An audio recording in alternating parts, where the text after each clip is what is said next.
నమస్తే. ఇప్పుడు నేను మీకు ఒక వీడియో చూపిస్తాను. ఆ వీడియో మా చిన్న పాప నవ్యశ్రుతి పుట్టినరోజు వేడుకకు సంబంధించింది. ఇందులో కొత్తదనం ఏమిటంటే, తెలుసో తెలియకో మనందరం చిన్న పొరపాటు చేస్తాం. అదేంటంటే, పుట్టినరోజు నాడు మన పిల్లల చేత ఆ దీపాలు ఆర్పివేసి కేక్ కట్ చేయడం అనేది జరుగుతుంది. అయితే ఇది తప్పని తెలిసిన కొంతమందికి పిల్లలు సంబరపడతారు, వాళ్ళని హర్ట్ చేయకూడదు, బాధ పెట్టకూడదు అనే ఉద్దేశంతో చేస్తూ ఉంటారు. అయితే వాళ్ళ ఆనందము దెబ్బతినకుండా, మన యొక్క సాంప్రదాయం పాడవకుండా ఒక మధ్య మార్గంగా ఒక కొత్త పద్ధతిని మనం ఫాలో అవుతాం. ఇది కొత్త పద్ధతి కాదు, మన హిందూ సాంప్రదాయంలో ఉన్నదే. తమసోమ జ్యోతిర్గమయ అని చెప్పారు తప్ప, అంటే ఎక్కడ జ్యోతులు ఆర్పమని చెప్పలేదు. అయితే దీనికి భిన్నంగా అసలు విషయంకి వస్తుంది. ఏమిటంటే, దీపాలు ఆర్పివేయడానికి బదులుగా దీపం వెలిగించి విషెస్ చెప్పించి కేకు కట్ చేయించడం అనేది మనకి మన సాంప్రదాయానికి తగినటువంటి పద్ధతి. కాబట్టి ఆ పాత పద్ధతిని కొత్తగా ఇలా మార్చుకుంటే వాళ్ళ ఆనందము బాగుంటుంది, మన తాలూకా లక్ష్యము కూడా నెరవేరినట్టు అవుతుందని ఈ విధంగా ట్రై చేసాము. ఒకసారి వీడియో చూడండి, తర్వాత మళ్ళీ మనం మాట్లాడతాం.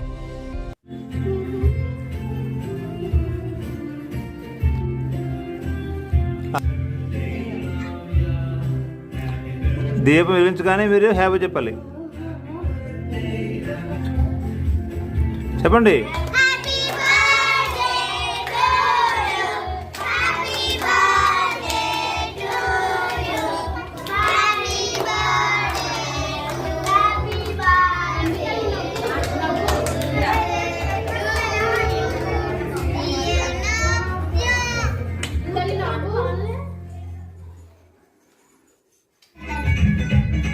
పెట్టు.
అక్షంతలేండి.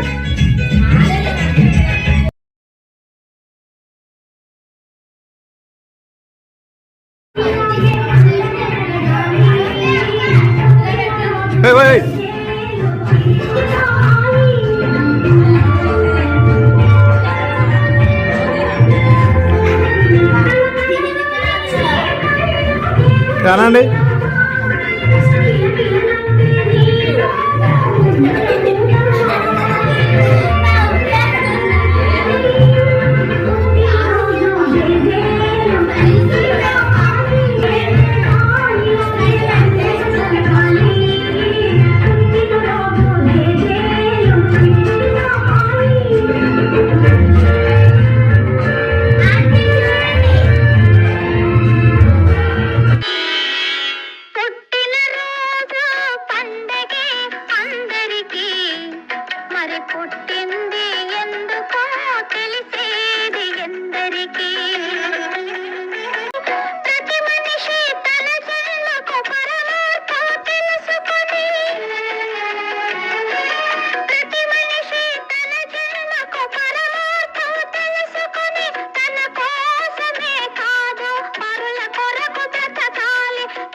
మరి పుట్టింది ఎందుకో తెలిసేది ఎందరికీ ఎందరికీ.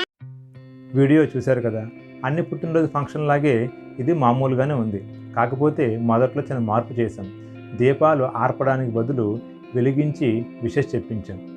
మా పిల్లలైతే చాలా ఆనందపడ్డారు. అది మీరు కూడా చూశారు. అలాగే మీ పిల్లలకి అలవాటు చేయండి, వాళ్ళు ఆనందపడతారు. ఇక్కడ మరొక చిన్న మార్పు ఏమిటంటే, మనం క్రీముతో కూడినటువంటి కేక్కి బదులుగా జనరల్గా ప్లెయిన్ కేక్ తీసుకొని ఆ ప్లెయిన్ కేక్ మీద వాళ్ళ పేరు అనేది జస్ట్ క్రీమ్తో లైట్గా రాయడం జరిగింది. సో ఇది కొంచెం ఆరోగ్యానికి మంచిదని ఇది ఒక చిన్న మార్పు చేసాం. ఇక్కడ మేము సంతోషించే మరొక విషయం ఏమిటంటే, మేము ఎక్కువగా ఆరాధించే, అభిమానించే, ఇంకా మన మార్క్స్ విద్య యోగ మందిర్ ద్వారా ప్రచారం చేసే ఒక మహా వ్యక్తి స్వామి వివేకానంద.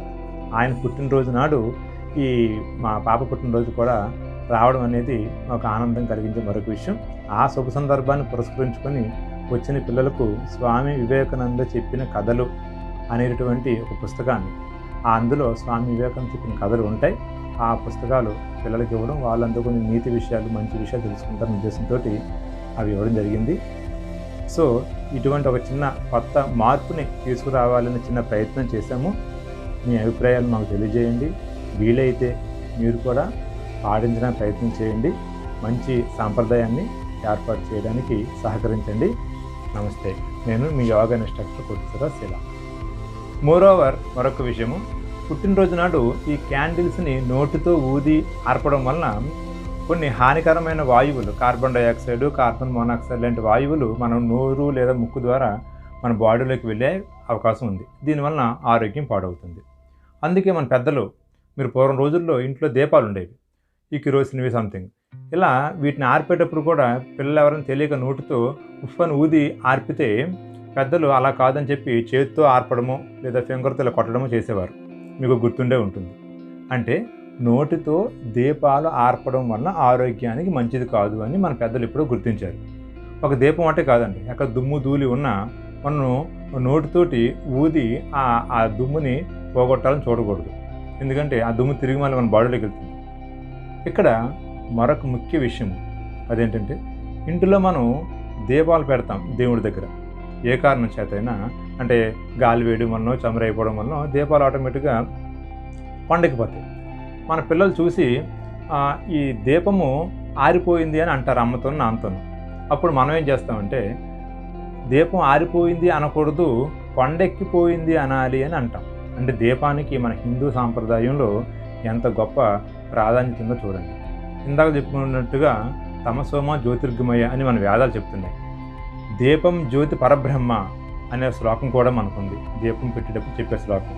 అంటే దీపం అనేది భగవంతుడి స్వరూపము, బ్రహ్మస్వరూపము అని. అంటే దీపానికి ఇంత ప్రత్యేకత ఉంది.